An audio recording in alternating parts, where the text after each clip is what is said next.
استاد اس طریقے سے خود اپنے تدریسی کاوشوں کا جائزہ لے سکتا ہے اور طلباء کی کارکردگی کو اپنی روشنی اور طریقہ تدریسی میں ترمیم کر سکتا ہے۔ تعلیمی تحقیق، تعلیمی نفسیات نے تعلیم و تدریس کے شعبے میں نئی اور قابل قدر تعلیمی تحقیقات کی راہ ہموار کی ہے۔ تعلیمی نفسیات ایسے آلات آزمائش تیار کرنے میں مدد دیتے ہیں جن سے بچوں کی کارکردگی اور کردار کو متاثر کرنے والے مختلف عوامل کو پیمائش کی جا سکتی ہے۔ تعلیمی تحقیقات کی بنیاد پر اساتذہ جماعت میں کسی طالب علم کے رویے کو کنٹرول کر سکتے ہیں اور اس کی خاص سمت میں رہنمائی کر سکتے ہیں۔ غیر معمولی بچوں کے لیے تعلیمی رہنمائی، تعلیمی نفسیات کا ایک نمایاں کارنامہ یہ ہے کہ اس سے غیر معمولی بچوں کی تعلیم و تربیت کے لیے گراں قدر رہنمائی مہیا کی جاتی ہے، جس سے خصوصی تعلیم کی تنظیم ممکن ہوتی ہے۔ طویل عرصے سے یہ بچے کسی قسم کی تعلیم و تربیت سے محروم چلے آ رہے ہیں۔ اب نفسیاتی اصولوں کو بروئے لا کر ان بچوں کو مؤثر تعلیم و تربیت مہیا کی جاتی ہے، جس کے ذریعے وہ نارمل بچوں کی طرح زندگی گزارنے کے قابل ہو جاتے ہیں۔ مثبت رویہ اپنانے میں مدد، کسی تربیتی ادارے کے نصاب اور سرگرمیوں کا جائزہ لیں تو معلوم ہوگا کہ اس کے پروگرام میں تربیتی حوالے سے مثبت رویہ اپنانے کی طرف توجہ دی جاتی ہے اور زیر تربیت اساتذہ کمرہ جماعت کی مشکلات سے عہد برآں ہونے کے لیے ضروری مہارت کی جاتی ہے۔ اساتذہ میں مسائل کا سامنا کرنے کے لیے اعتماد پیدا کیا جاتا ہے، انہیں جماعت کے ماحول سے مطابقت پیدا کرنا سکھائی جاتی ہے۔ تربیتی ادارے تعلیمی مواد کو بچوں کی عمری تقاضوں کے مطابق ترتیب دینا سیکھتے ہیں تاکہ وہ بچوں کی نفسیاتی ضرورت سے آہنگ ہو سکیں۔ اساتذہ کو سکھانے پر آمادہ کرنے کی تربیت حاصل کرتے ہیں، انہیں بطور پیشہ تدریس کی مشکلات سے متعارف کرایا جاتا ہے اور یہ بھی بتایا جاتا ہے کہ کس طرح اپنے اور بچوں کی ذہنی صحت برقرار رکھ سکتے ہیں۔ ان تمام امور کی تربیت تعلیمی نفسیات کے علم کے بغیر ممکن نہیں۔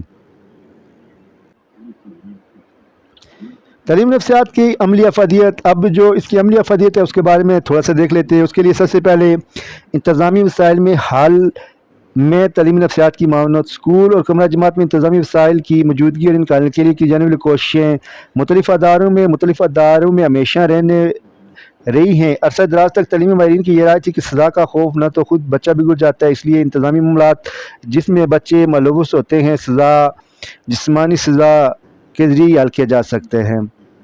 اس کے بعد سمعی اور بصری معاونات کا استعمال، تعلیمی ادارے میں ایک عرصے تک تقریری طریقہ تدریس ہی رائج رہا۔ اساتذہ کمرہ جماعت میں آنتا اور کچھ بنیاد پر تقریر کر کے چلا جاتا۔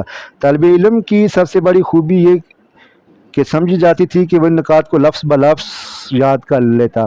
سمعی بصری معاونات کی معاونت نام کوئی چیز کمرہ جماعت میں استعمال میں نہ لائی جاتی تھی۔ جدید تحقیق نے یہ ثابت کیا کہ معاونات کی مزید دیگر اسباق دلچسپ اور دیرپا ہوتے ہیں اور ان کے استعمال سے تعامل کو خوشگوار، آسان فہم اور بچوں کے لیے دلچسپ بنایا جا سکتا ہے۔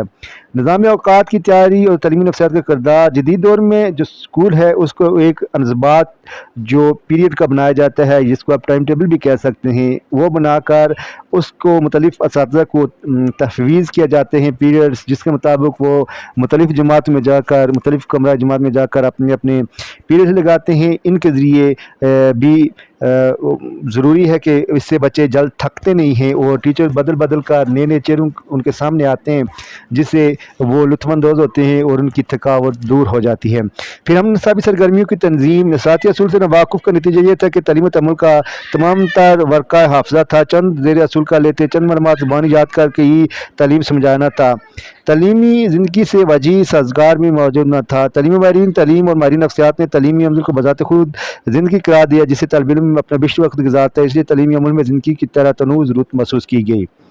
جدید طریقہ تدریس کا استعمال، پھر یہ چیز بھی محسوس کی گئی کہ پرانے وقتوں میں جو پرانے طریقہ تدریس رائج تھے، پھر رفتہ ان میں جدت لائی گئی اور آہستہ آہستہ پھر جو طریقہ تدریس ہے معلم کو اس قابل بنایا گیا کہ وہ تعلم کے عمل میں جو جدت ہے، نئی ایجادات ہیں ان کو سامنے لائے، جس میں مائکرو ٹیچنگ کا رواج عام ہوا، بچوں کو اپنی انفرادی صلاحیتوں کے مطابق کام کرنے کا موقع ملا، پھر نظم و ضبط، پروگرام لرننگ متعارف ہوئی۔ یہ تمام تعلیمی اختراعات تعلیمی نفسیات کی مارونیں ملت ہیں، کیونکہ ان کی بیعت سے کسی نفسیاتی اصول پر استوار ہے۔ درسی کتابوں کی تیاری، تعلیمی نفسیات سے درسی کتاب کی منصوبہ بندی اور تدریس میں گراں قدر مدد ملتی ہے۔ اب درسی کتاب لکھنے والے بلندی اور بلند خیالی کے بجائے بچے کی ضرورت کو پیش نظر رکھ کر لکھتے ہیں۔